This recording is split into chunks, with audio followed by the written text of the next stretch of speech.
제가 설교하기 전에 간단한 설명을 하나 해야 되겠습니다. 그 뭐냐면 지금 이제 어, 일부 예배를 마치면 이 영상을 가지고 지금 이제 교회 홈페이지에 올려서 집에서 예배 드리는 사람들은 이 11시 예배를 그렇게 보고 예배를 한단 말입니다. 그래서 설교가 생각보다 짧을 수 있습니다.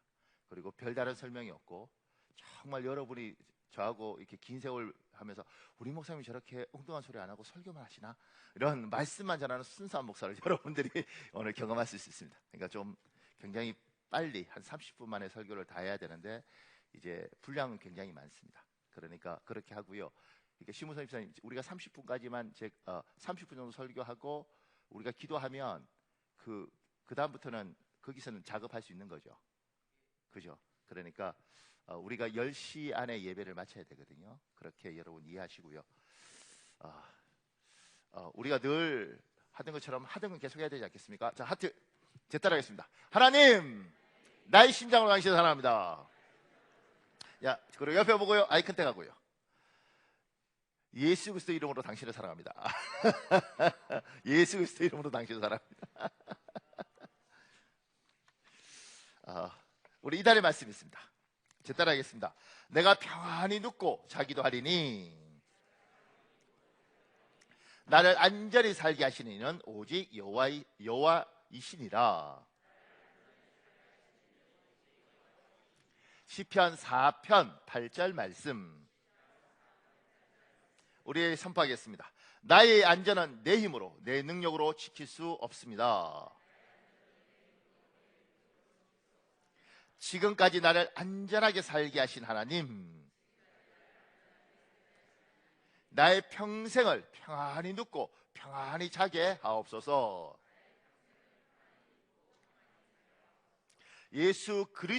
예수님의 이름으로 명령하노니 나의 교회야 나의 조국아 모든 불안에서 평안할지어다. 예수님의 이름으로 명령하노니 대한민국 사람들아 한민족아 모든 공포에서 평안할지어다.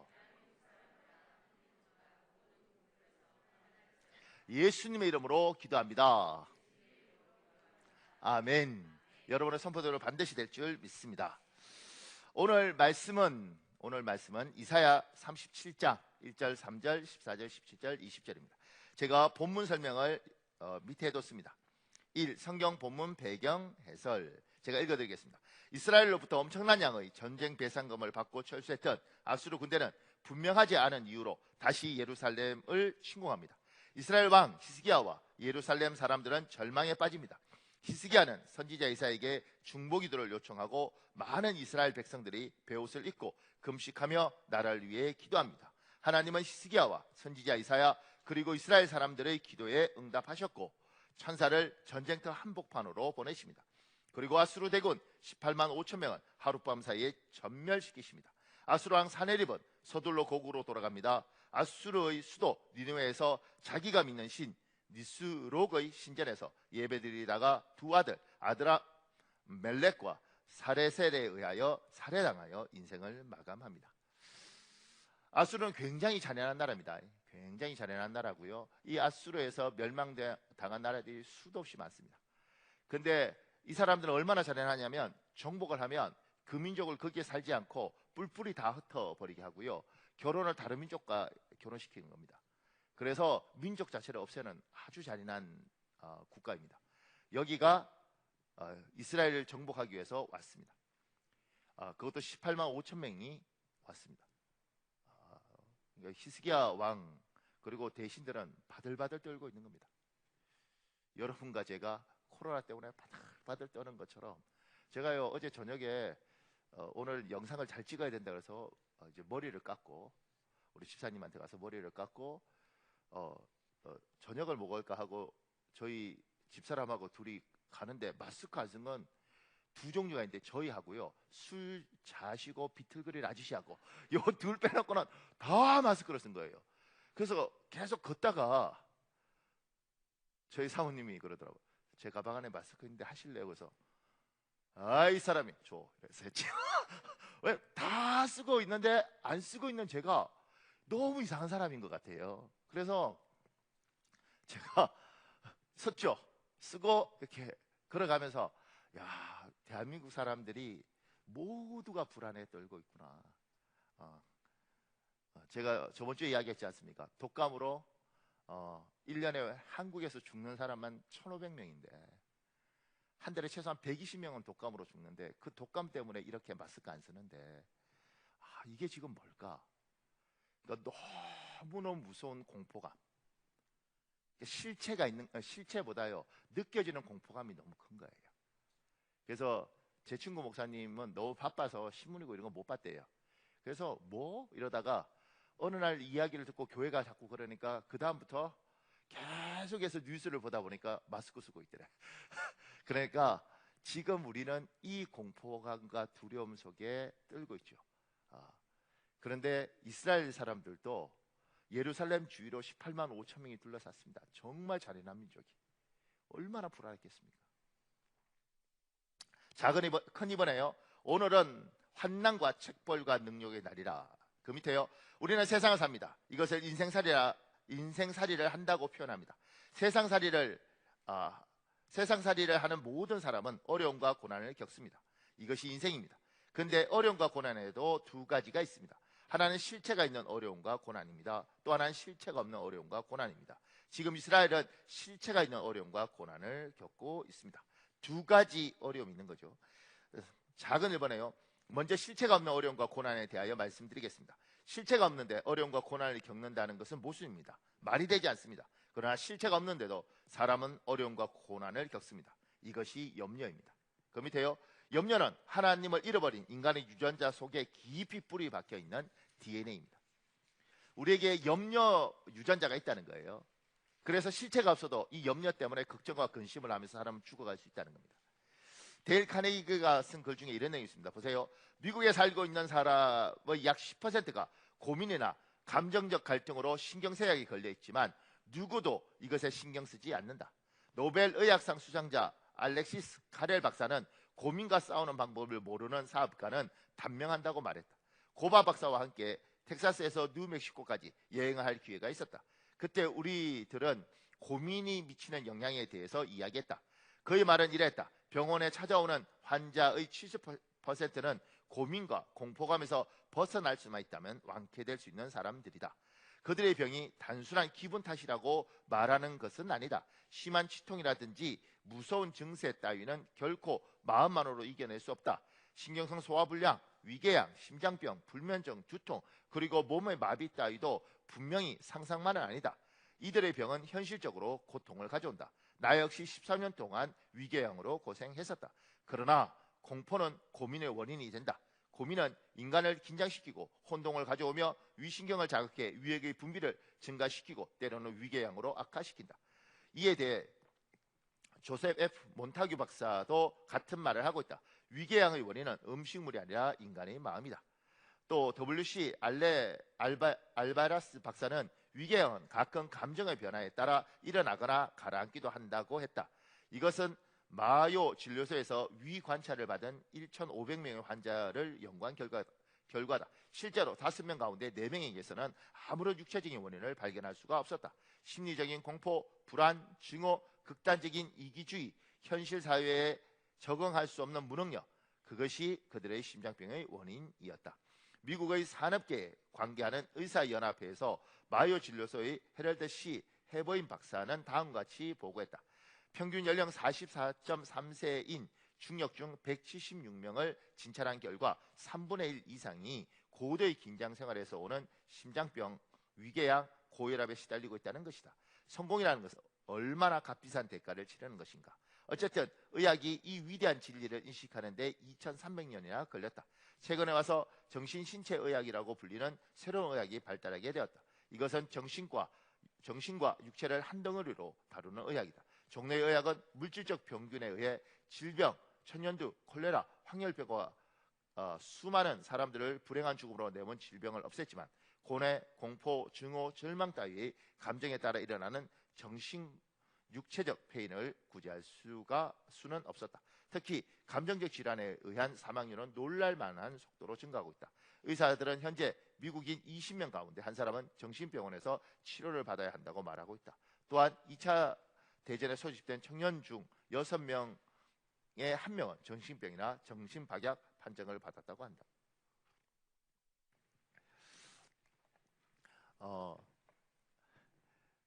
전 세계의 가장 큰 전쟁은, 가장 넓게 가장 크게 싸운 전쟁은 1차 세계대전과 2차 세계대전이었는데 2차 세계대전이 훨씬 컸죠.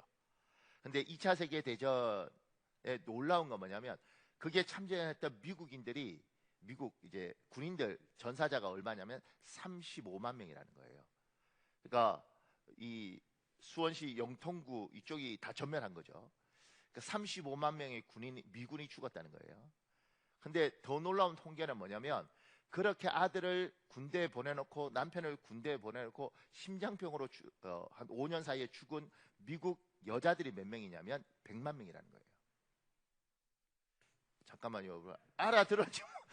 전쟁 가서 총 쏘고 폭탄 나르고 비행기하고 이렇게 죽은 사람은 35만 명인데 내 남편 내 아들 보내놓고 한 5년 동안 집에서 마음 졸이다가 죽은 사람이 100만 명이라는 거예요. 그러니까 이것보다 이게 더 사람을 죽이고 있는 거죠. 지금 한국 상황에 대해서 히스기야가 지금 겪고 있는 이것처럼 실제로 이 병이 무서운 병인 거 봐요. 치료약이 없으니까. 그런데 지금 이것 때문에 대한민국의 모든 경제와 모든 학교와 모든 교회가 다 문을 닫고 심지어 회사도 다 재택근무로 돌릴 만큼 이렇게 공부감에 바들바들 떠는 게 이게 정상이냐 이 질문하는 거예요. 이렇게 위생적으로 사는 게 잘못됐다고 하는 게 아니라 이거 너무 심하지 않느냐는 거지. 공포가 극도로 미치면 총에 맞아 죽는 게 아니라 이것 때문에 100만 명이 죽는 거예요. 실체가 있으면 다행인데 실체가 없는 염려가. 제가 대학생일 때 방학이 되면 서울에서 울산으로 내려갑니다. 제가 어머니 내려갑니다. 그리고 고속버스 타고 내려가면 그 당시에 5시간 걸렸거든요. 저희 어머니는 5시간 동안 바들바들 떨고 사세요.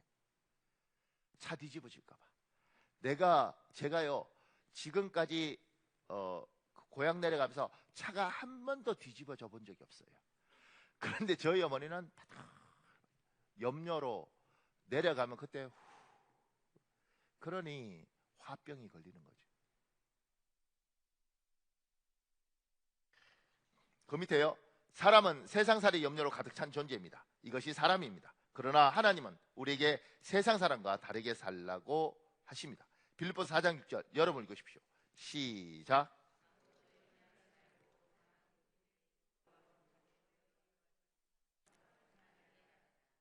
우리는 세상살이를 합니다. 그런데 사람이니까 하나님을 잃어버린 사람들이 가지고 있는 DNA처럼 염려 유전자가 있어서 무섭죠. 두렵죠. 세상 사람은 밤새 염려하고 하나님의 사람은 염려거리가 있으면 이렇게 말해요. 기도해라, 간구해라. 목사님 밤새 고민했습니다. 그렇게 말하면 안 된다는 거예요. 목사님 밤새 기도했습니다. 이렇게 말을 해야 된다는 겁니다.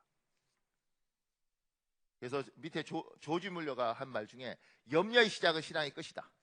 염려가 너무 크면요 예배 못 드리고 기도 못하고 다 못하게 돼 있습니다. 그러나 신앙의 시작은 염려의 끝이다. 정말 믿음이 있으면 두려움을 하나님께 아뢰는 거죠.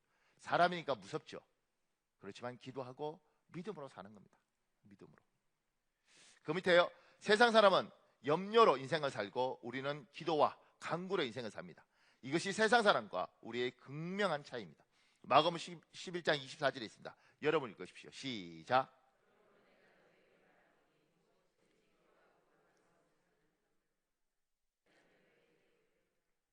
우리는 하나님 살아계심을 믿고 힘들고 어려운 일이 있을 때 근심과 걱정으로 염려하다가 밤새 심장병으로 죽어버리는 것이 아니고 하나님 앞에 그 염려와 근심을 가지고 와서 하나님 앞에 내놓고 기도하고 간구하고 그럼 분명히 하나님이 들으셨으면 믿음으로 사는 겁니다.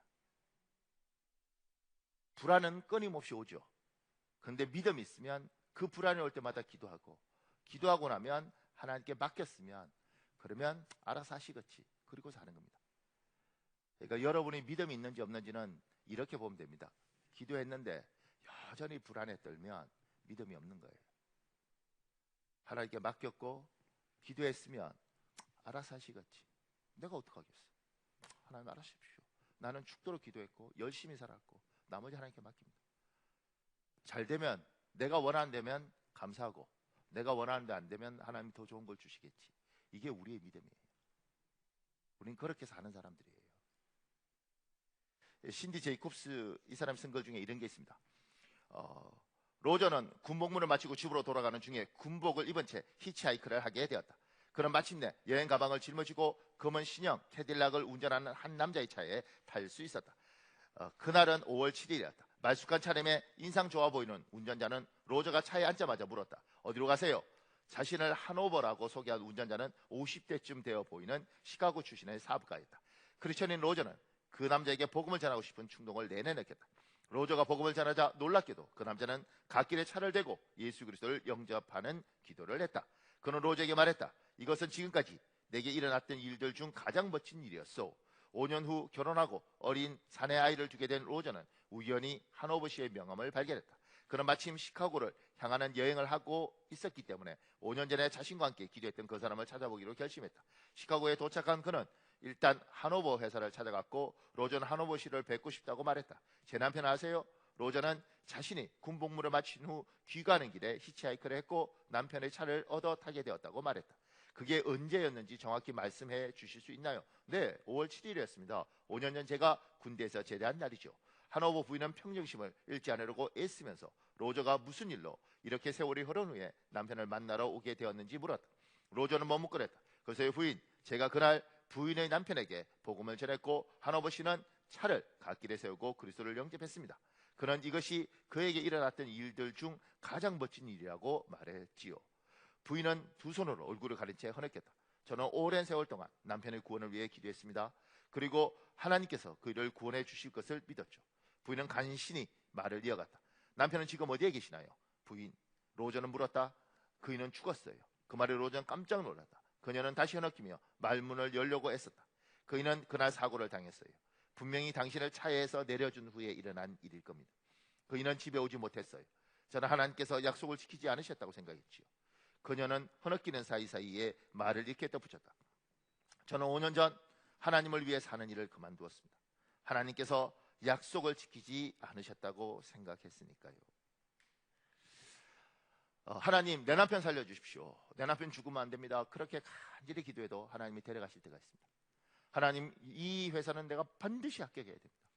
하나님, 이 여기에 합격시켜주면 내가 평생을 드리겠습니다. 이거 안 시켜주면 하나님 저 너무 실망스러울 겁니다. 그런데 하나님이 때로는 합격 안 시킬 때도 있습니다. 그때 우리 그러죠. 하나님 살아계신지 모르지만 난 하나님 안 따르겠습니다. 하나님, 나한테 정말 당신은 잔인하십니다. 이 로저 부인도 그런 것 같아요. 로저가 만났던 이 부인도 그런 것 같아요. 근데 그 밑에 제가 이렇게 적었습니다. 때로는 하나님이 우리의 기도와 간구를 저버린 것 같은 상황을 맞닥뜨릴 때가 있습니다. 그러나 실망하지 마십시오. 하나님은 반드시 응답하십니다. 그리고 우리가 기대했던 것과 다른 응답을 주실 때도 있지만 하나님은 항상 우리의 기대보다 좋은 응답을 가지고 우리를 기다리고 계십니다. 아멘. 믿으십시오. 이게 믿음입니다. 항상 우리는 때로는 너무너무 아픈 상황에 몰려가고 때로는 내가 성실히 살았는데 억울한 상황에 몰려가죠. 하나님, 나한테 왜 그러십니까? 근데 제가 지금까지 만났던 하나님, 그리고 신실한 그리스도인들을 통해서 제가 지금까지 들었던 하나님, 그 하나님은, 우리는 그때 원망하죠. 사람이니까. 그리고 하나님이 날 버렸다고 생각하고 하나님이 나를 외면했다고 생각합니다. 서럽습니다. 부모한테 버림받은 것처럼. 그런데요, 하나님 놀랍습니다. 하나님 그걸 통해서요 대단한 일을 하십니다. 하나님 그걸 통해서요 놀라운 일을 하십니다. 우리는 이걸 경험했고, 이걸 만졌고, 이걸 들었고, 이걸 보았습니다. 그래서 때로는 너무 아프지만 감사하고, 때로는 너무 억울하지만 원통하지만 원망하지 않고 하나님 반드시 주님이 선하게 이끌어 가실 줄 믿습니다. 내가 기도했고 간구했고 당신은 들었고, 그러면 당신이 내 응답을 듣지 않을 때는 더 좋은 것을 주실 줄 믿습니다. 이게 우리의 믿음입니다. 그러니까 밤새 염려하지 마시고요, 끙끙거리지 마시고요, 그리고 그런 문제가 있으면 하나님께 기도하십시오. 이건 사람마다 타고난 성향이 다른데요. 저도 받은 유전자는 밤새 끙끙거리는 유전자입니다. 잠 한숨 못 자고요. 진짜 밤을 하얗게 지새는 유전자가 제 부모가 저에게 주셨어요. 그래서 목사로 훈련받으면서 그거 있으면 들고 철회하는 걸 배웠습니다. 좋은 스승을 만났고 좋은 선배들을 만나서 힘들고 어려울 때는 교회에서 자고 하나님 앞에 매달리고 기도하고, 안 들어주시면 어떡하겠어요. 그런데 하나님의 선한 뜻이 있을 것이라고 믿고 그렇게 기도한 거죠. 우리 교회도 그런 교회를 가기 위해서 지금까지 왔고, 그리고 반드시 하나님이 여러분이 기도하고 여러분의 흘린 눈물, 내가 원하는 대로 응답 안 하셔도 반드시 염려하고 그 속에서 말라 죽거나 그 속에서 교회를 떠나버리거나 하나님을 원망하고 투덜거리고 살지 않고 하나님 붙들고 사시면 하나님 반드시 가장 좋은 것으로 주실 줄 믿습니다. 고맙습니다. 그 밑에 작은 이번에요, 실체가 있는 어려움과 고난에 대하여 말씀드리겠습니다. 오늘 성경 본문에 히스기야 왕과 선지자 이사야 그리고 예루살렘 사람들은 아수르 왕 사네립과 아수르 대왕 18만 5천 명이라는 실체와 대면하고 있습니다. 얼마나 무섭고 공포스러웠겠습니까? 그러나 이들은 잘 이겨내었습니다. 그 극복 방법에 대해서 살펴보겠습니다. 그 밑에요, 기도는 성도의 생명줄입니다. 어떤 힘든 상황도 기도의 줄을 놓지 않으면 살 수 있습니다. 시편 145편 18절에 있습니다. 여러분 읽으십시오. 시작.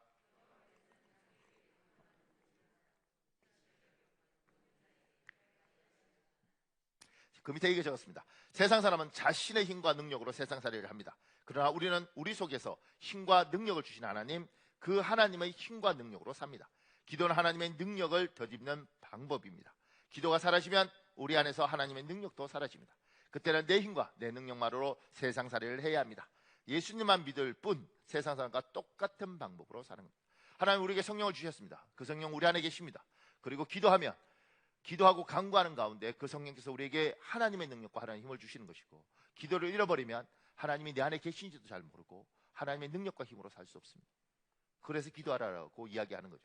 토마스 아퀴나스가 이렇게 말했어요. 초대교회 때는 은과 금은 내게 없거니와 내게 있는 것으로 내게 주노니 곧 나서는 예수 이름으로 일어나 걸어라 라고 선포할 능력이 있었다. 그러나 오늘날의 교회는 그 반대가 되었다. 비싼 땅과 건물과 시설과 조직과 사람이 있다. 지금 은과 금은 우리에게 있지만 나서는 예수의 능력을 잃어버렸다. 우리는 기도하고 하나님이 주시는 그 힘으로 극복하고 사는 겁니다. 세상 사람들이 다 불안해하고 세상 사람들이 다 어려워할 때도 우리는 기도하고 성령께서 때로는 힘을 내어라고 이야기하고 하나님이 도전하라고 이야기하면 그 기도, 그 응답 받고 우리는 부딪히면서 사는 겁니다. 기도가 멈추면, 기도를 잃어버리면 내 힘으로 삽니다. 깡으로 삽니다. 너무 많은 사람들이 이 하나님의 능력을 잃어버린 세대에 살고 있습니다. 우리 교회는, 그리고 이 자리에 있는 여러분들은, 또 지금 인터넷 통해서 예배드리는 사랑하는 성도들은 이 하나님의 능력을 기도하면서 경험하고 그분의 힘과 능력으로 살아가는 여러분 되시길 우리 주 예수님 이름으로 축복합니다. 고맙습니다. 그 밑에 큰 3번에요. 여호와여 귀를 기울여 들으시옵소서. 여호와여 눈을 뜨고 보시옵소서. 히스기야 왕과 선지자 이사야 그리고 이스라엘 백성들은 기도합니다. 그리고 어려움과 고난을 극복합니다. 이들의 기도 모습과 방법을 통해 우리의 기도에 적용할 좋은 점들이 있습니다. 기도 방법들이 있어요. 이 사람들은 지금 어떻게 기도하냐면, 작은 일본의 히스기야와 이스라엘 대신들은 굵은 베옷을 입고 있습니다. 굵은 베옷, 까만 털을 가진 이스라엘 염소 털로 만든 검은 옷이거나 낙타 털로 만든 거친 옷입니다. 베옷을 몸에 두른 다음 끈으로 허리를 동여매는 방법으로 입습니다. 주로 고통과 슬픔을 상징하는 것으로 회개할 때 입습니다. 지금 이 말은 뭐냐면, 히스기야하고 이스라엘 신하들은 굵은 베옷을 입었습니다. 그게 회개하고 있다는 겁니다. 금식하고 있다는 거예요. 고통이 왔는데, 전쟁이 왔는데 나무 작대기 하나라도 더 들고 싸울 생각을 하는 게 아니고요, 베옷을 입고 하나님 앞에 회개하고 금식하는 거예요. 세상 사람들하고 참 많이 다르죠. 세상 사람들 이렇게 말해요. 하다못해 그냥 돌멩이라도 하나 더 들고 와서 던져, 이렇게 이야기하죠. 근데 우리는 그 전에 회개하는 겁니다. 그 밑에요. 회개 기도입니다. 회개는 무디어져 있는 칼을 벼리는 것처럼 우리의 영혼을 하나님 앞에 다시 한번 새롭게 합니다. 고난이 오면 우리는 고난을 해결하기보다 먼저 자신을 돌아보고 하나님 앞에서 자신을 바로 세우는 것부터 먼저 했습니다. 고난 해결은 다음번 순서였습니다. 요엘서 2장 12절에 14절에 있습니다. 여러분 읽으십시오. 시작.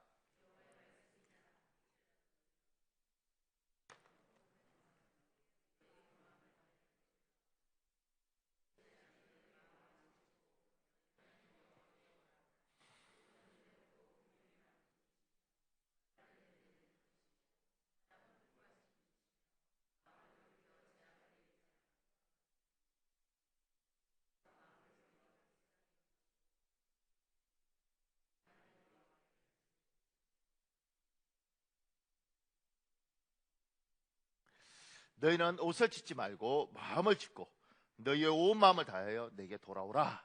하나님한테 너무 멀리 간 거죠. 예배를 나와도 하나님 앞에 마음이 먼 사람이 있고요. 그리고 실제로 교회와도 거리가 멀어진 사람들이 있습니다. 주님께서 고난이 왔을 때 우리 보고 자기를 돌아보도록 하시는 거예요. 그러니까 저 사람이 해결하든 네가 해결해 이거 필요 없고요. 그냥 나를 보는 겁니다. 어려움이 오면 내 자신을 돌아보면 나는 정말 하나님 앞에 제대로 서 있는가. 제가 여기에 이제 회개 기도문을 좀 감리교나 이런 데 지금 나오고 있거든요. 그래서 좋은 회개 기도문을 한번 여러분한테 이렇게 소개하려고 했는데 나중에 제가 이렇게 목자들 통해서 배포하겠습니다. 그 다음에 작은 이번에요. 회개 기도할 때는 배움만 있는 것이 아니라 금식하면서 기도하는 경우가 대부분이었습니다. 금식 기도는 놀라운 하나님의 역사를 경험하게 합니다. 금식 기도는 강력한 기도 방법입니다. 그 밑에 이스라엘은 전통적으로 정말 위급할 때 목숨이 경각에 달려있을 때 금식하면서 기도했습니다. 에사야서 8장 21절에서 23절에 있습니다. 여러분 읽어볼래요? 시작.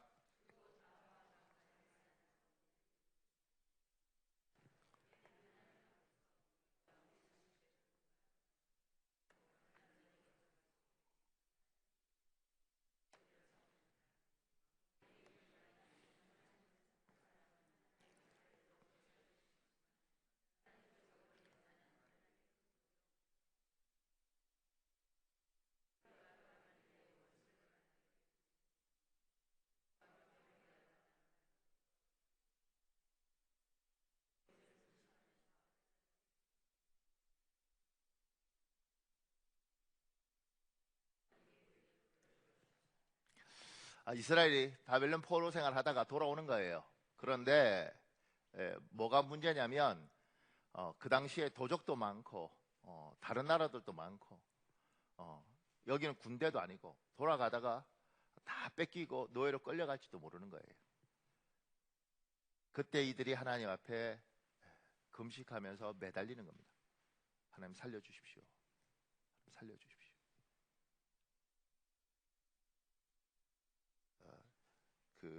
이동욱 목사님이 쓴 글 중에 이런 내용이 있습니다. 보세요. 정영찬 선생님은 미국 유학을 마치고 돌아와서 쓰러져가는 부채 많은 학교 하나를 맡았습니다. 이것이 거창고등학교입니다. 근데 너무 부채가 많았고 아무리 갚으려고 노력해도 갚을 수가 없었습니다. 마침내 1958년 4월 학교가 넘어가게 되었습니다. 방법이 없었습니다. 그는 성경 찬송 그리고 담요 하나를 가지고 거창읍에서 40인이 떨어진 웅한현 어떤 산마루 언덕에 있는 굴 속에 들어가서 자료를 펴고 일주일 금식 기도를 시작했습니다. 사흘 동안 기도를 했습니다. 하나님, 제가 미국 유학 갔다 와서 이 나라의 새로운 고등학교 교육을 해보려고 하는데 이렇게 이 학교 하나 움직이지 못해서 제가 어떻게 하겠습니까? 하나님, 해결할 수 있도록 도와주십시오. 사흘 동안 주야로 매달려 부르짖어 기도했습니다. 근데 사흘이 지나도 너무너무 가슴이 답답했습니다. 드디어 사흘째 밤에 이 사람이 이런 기도를 하게 되었습니다. 하나님, 아무리 기도해도 마음이 답답합니다. 응답의 확신이 없습니다. 그래서 이렇게 기도했습니다. 하나님, 좋은 그릇이다면 저도 생각했습니다. 제가 일주일 금식 기도를 마치고 서울에 올라가서 동아일보에다가 하나님 안 계십니다 하고 광고를 내겠습니다. 하나님을 협박할 수 있는 담대함으로 기도하고 나니 가슴이 뻥 뚫리는 것 같으면서 가슴이 시원하더랍니다. 갑자기 그는 찬양을 부르기 시작했습니다. 그리고 산에서 일주일 금식 기도를 마치고 내려오니 학교 서무과로 편지가 왔습니다. 조우복이라는 미국의 크리스천 성도가 수표 하나를 보냈습니다. 2,050불. 이것은 그 당시 부채를 정확히 갚을 수 있는 돈이었다고 합니다. 그리고 1971년 이 전윤창 교장은 하나님 기왕이면 이것보다는 조건이 좋아야지요. 아직까지 제대로 된 강당 하나 없지 않습니까? 본강 건물이 이것이 무엇입니까? 하나님 도와주십시오 하고 다시 한번 엎드려 기도했습니다. 이번에는 하나님의 도움이 어떻게 왔느냐 하면 유명한 미국의 수정교회 로버트 슐러 목사가 22만 불의 수표를 보냈습니다. 그래서 그 학교를 끌어올리는 저력이 되었습니다. 여러분도 한 일주일 금식하고 여러분 기도 안 들어지면 동아일보 뭐 이런 데 광고할 재력이 좀 있어야 될 텐데 한번 해보시죠. 하나님 안 계십니다. 정말 급할 때는 하나님 앞에 매달려 기도하고요. 그리고 회개 기도뿐만 아니라 금식하면서 기도하는 겁니다. 지금 요새는 이제 금식하면 다 두려움에 떠는데, 그러니까 이번 기회에 이제 제가 금요철에 때 기도하다가 저는 그렇게 생각했어요.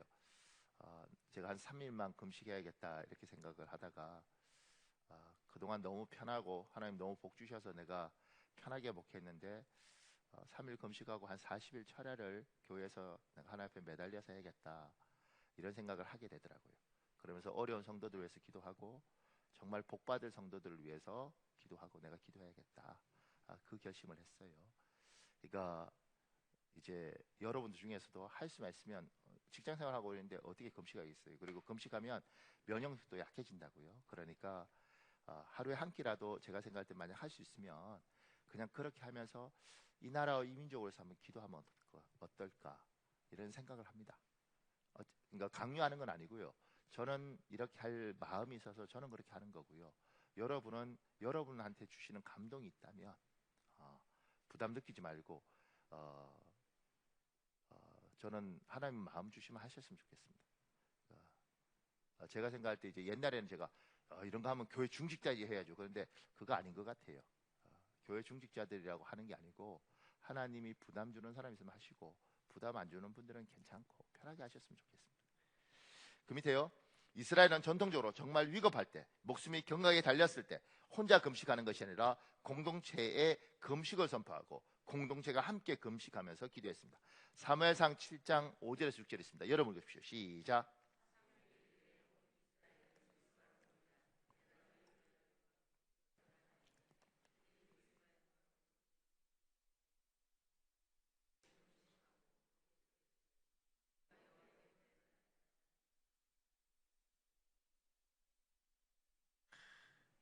이스라엘 백성들은 힘들면 다 모였습니다. 그리고 금식하면서 하나님께 부르짖었습니다. 제가 그 밑에 얘기 적었어요. 교회 공동체는 기도 공동체입니다. 함께 모여 합심하여 기도하는 공동체가 교회입니다. 현 시국이 우리를 흩어놓았습니다. 혼자 기도하다 보면 함께 기도하는 것이 얼마나 귀한 일인지 깨닫는 계기가 될 줄 믿습니다. 에스더 4장 15절에 16절에 있습니다. 여러분 읽어볼래요? 시작.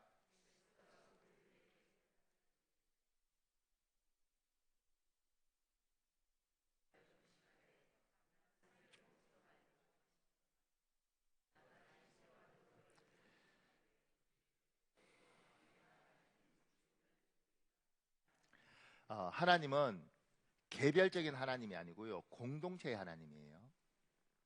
그러니까 신앙이 잘못되면 이렇게 말해요. 네가 내한테 잘못했지, 그러니까 넌 죽어, 이렇게 이야기해요.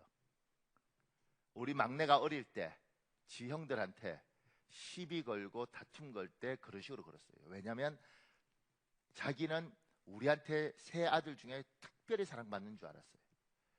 특별히 사랑받는 게 아니고 제일 약한 놈이니까 불쌍했던 거예요. 이게 거짓말을 옛날에 얼마나 잘하냐면 이렇게 한 6살 이럴 때 6살짜리가 거짓말한다고 생각했겠어요? 갑자기 와서 울면서 엄마 형아가 왜 형아가 때려서 이놈의 새끼가 때렸어? 형아가 나한테 한 번만 더 그러면 팔을 똑 부러뜨린 거짓말인 거야. 큰 놈부터 네가 팔을 아니에요. 얘가 거짓말하기 전에 나중에 거짓말이야. 그러니까 제가 그거 보면서요. 아니 근데 막내는 왜 그러냐면 어리니까 보호해주고 챙겨주니까 자기가 특별히 아니요, 우리는 셋 다 소중합니다. 논리적으로 보면 큰 놈한테 막내보다 8년을 더 투자했죠. 8살 많으니까 8년 동안 더 많이 사랑해 준 거죠. 한국 교회는 굉장히 개인화되어 있고요. 굉장히 이기적으로 변해 있습니다. 이거 회개해야 됩니다. 성도는 나하고 같이 신앙생활한 저 집사가 죽든 뭐 저 장로님 어떻게 되든 저 권사님이 뭘 되든 상관없습니다. 나만 복 받으면 됩니다. 이게 성도는 이렇게 됐고요. 교회는 저 교회가 죽든 다른 교회가 무너지든 상관없습니다. 우리 교회만 잘 되면 됩니다. 이렇게 됐습니다. 근데 그 생각해 보셨어요? 그런 심령을 가진 사람이 과연 복을 받을 수 있는가? 우리 아들들을 셋 중에서 어떤 놈이 굉장히 나쁘더라도 사랑하겠죠, 저는. 근데 걔한테 과연 내가 뭔가를 줘야 되는가, 많이. 지 형들보다. 이런 생각 하지 않겠어요? 이거 자꾸 하다 보니까 우리 막내가 나쁜 놈이 되는데, 그렇게 나쁘지 않아요, 그냥. 어렸을 때, 6살 때. 그런데 생각해 보세요. 그렇게 이기적이고, 그렇게 탐욕적이고, 그렇게 자기중심적인 그런 사람이 어떻게 복을 받겠어요? 목사님, 저 굉장히 이기적이고 나쁘고 지승질들한테 복 받던데요. 저는 이렇게 말합니다. 그건 저주예요. 왜냐하면 회개할 기회가 없어. 교만한 자는 넘어지되 갑자기 넘어지고 넘어졌을 때 다시는 일어나지 못하는 게 교만한 자의 운명입니다. 그래서 하나님의 사람은 예배 때마다 자기를 돌아보고 회개하고 하나님 앞에 내가 정말 바른가 늘 걱정하고 근심하고 그렇게 사는 게 우리예요. 그리고 그 속에서 내가 너무 내 중심적이고 나만 생각하고 그랬을 때 회개하는 거죠. 하나님 미안합니다. 하나님 잘못했습니다. 교회는 공동체예요. 그렇게 서로를 사랑했기 때문에 이야기한 거예요. 집사님 우리 기도하자. 집사님 같이 기도하자. 집사님 나는 복을 많이 받아도 집사님 힘들면 내가 기도해야지. 우리 모여서 기도하자. 지금 우리 모이도록 못하니까 그럼에도 불구하고 곳곳에 떨어져서 같이 기도하면서 어려움이 저쪽에 극복되면 박수 치면서 할렐루야 하나님 살아계시구나. 집사님 하나님이 내 하나님이지. 집사님을 도우시다. 하나님 나도 돕겠지. 내가 어릴 땐 집사님 기도해줘. 이렇게 가는 게 교회예요.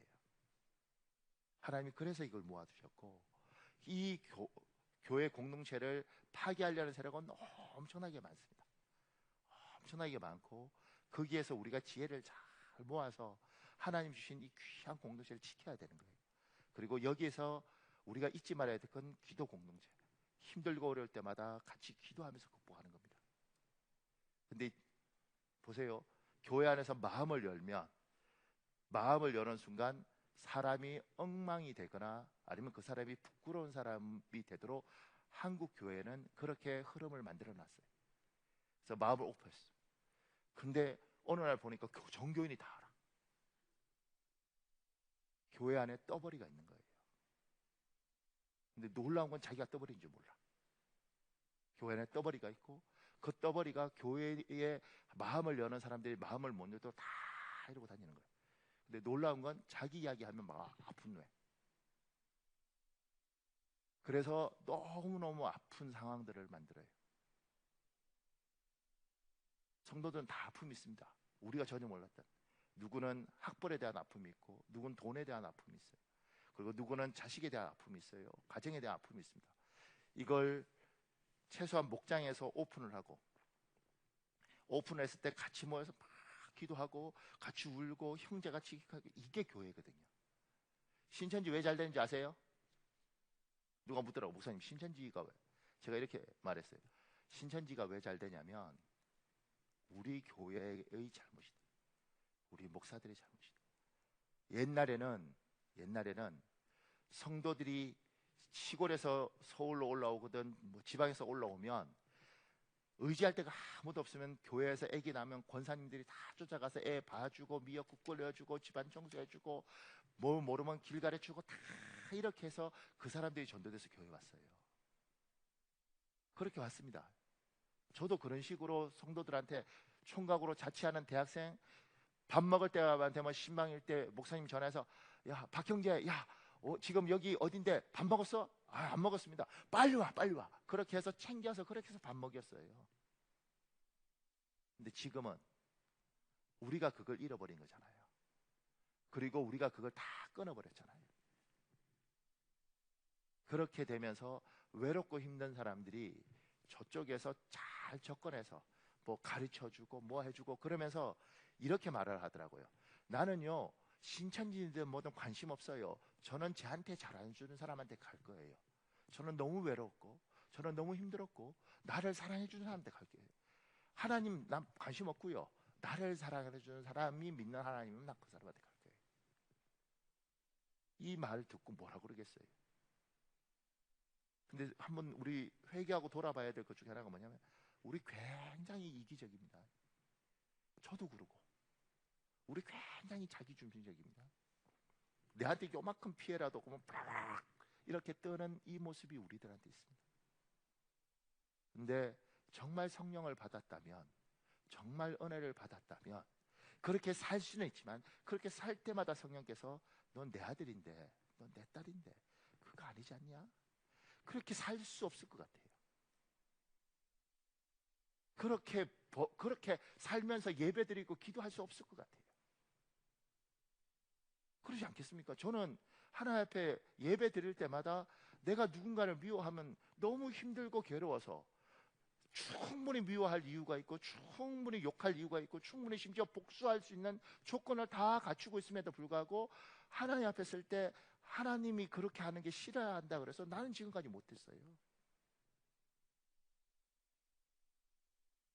여러분이 어떻게 볼지는 모르겠지만 사람은 뭐 보는 시각이 다 되니까 저는 하나님 앞에서 저는 그렇게 살았습니다. 평생을. 예수를 믿고 난 후에 또 사람 미워할 수 있고 나 사기친 사람도 많고요. 나한테 이상한 짓 한 사람도 많아요. 근데 다 용서해주고 축복하고 마지막까지 기도했어요. 왜냐하면 하나님 앞에 쓰니까 못하겠어. 미워하고 못 살겠어. 하나님 나보고 너 그 마음으로 기도를 할 수 있니? 근데 내가 그러면 그 기도를 듣겠니? 그 어떻게?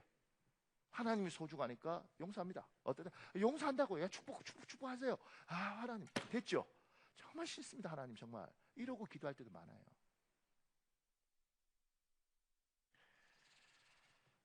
그러니 사랑하는 여러분, 우리는 기도 공동체고 어떻게든 서로 사랑하면서 서로를 위해 축복하면서 그렇게 살아가는 거예요. 그러니까 지금도 이렇게 어려울 때 또 성도 중에 굉장히 어려운 사람이 있으면 함께 기도하는 겁니다. 저 집사님 어렵대. 떠벌리면 안 되고 기도하자 우리. 침묵하면서 계속 기도로 돕는 거죠. 그러다 어느 날 들리는 거예요. 잘 됐대. 그래 잘 됐대. 할렐루야. 아 하나님 내 기도를 들으셨구나. 저 집사님 기도한지 알지도 못해. 그러든 말든 하나님이 도우셨구나. 하나님이 도우셨구나. 그 밑에요. 작은 사문이에요. 히스기야 왕은 하나님께 기도하기 위하여 예루살렘 성전에 들어갔습니다. 그리고 아수르 왕 사네립이 하나님과 이스라엘을 모욕하기 위해 보낸 편지를 하나님 앞에 펴놓고 기도합니다. 열왕기하 19장 14절 16절 있습니다. 여러분 읽어볼래요? 시작.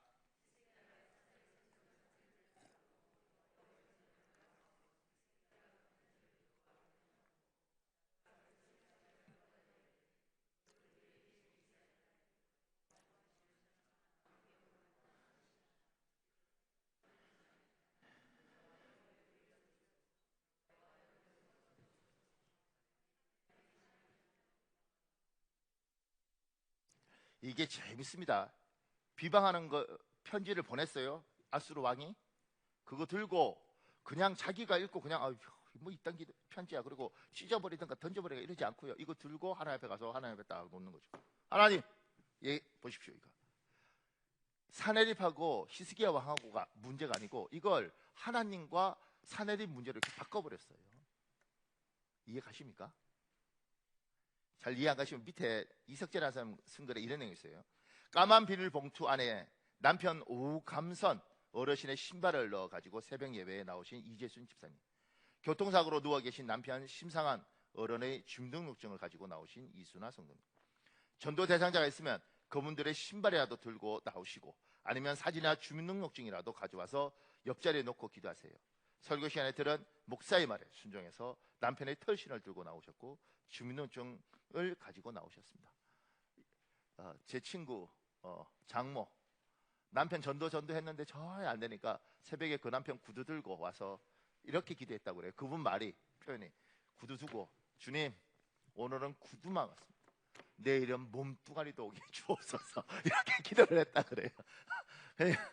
그러니까 하나님 앞에 우리가 기도할 때도 참 인간이 연약해서 이렇게 눈에 보이는 뭔가가 이게 마음인 거죠.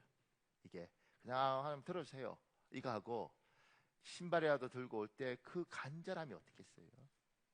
신발 들고 갔다가 기도가 너무 깊어져서 늦어서 집에 갔는데 남편이 신발 어디서 가냐고, 갔다 오냐고 이렇게 하면 뭐라 그러겠어요? 그러니까 제가 이 시기야 기도를 보면서 사내립 아수르 군대하고 이스라엘 문제를 서로 간의 문제로 만들지 않고 이걸 하나님과의 문제로 이렇게 만들어 버렸구나. 야, 굉장하구나. 하나님, 나는 빠질 테니까 보세요. 당신한테 이렇게 이거 말. 이스라엘 왕 하나님이 어디 있냐? 너희 하나님이. 이거 보십시오, 하나님. 이렇게. 그러니 여러분과 어떤 문제가 있을 때 이 문제와 여러분의 문제를 만들 주님 보십시오. 이 사람이 하나님이 너희 기도를 들을 거냐고 이야기합니다. 하나님 살아계시면 내한테 이러겠냐고 말합니다. 하나님, 내가 당하는 게 아니라 주님이 보시옵소서. 이렇게 만드는 거예요. 그래서 신발 들고 주문을 들고 온 게 미신적인 게 아니고요. 놓고 주님 이걸 보시옵소서.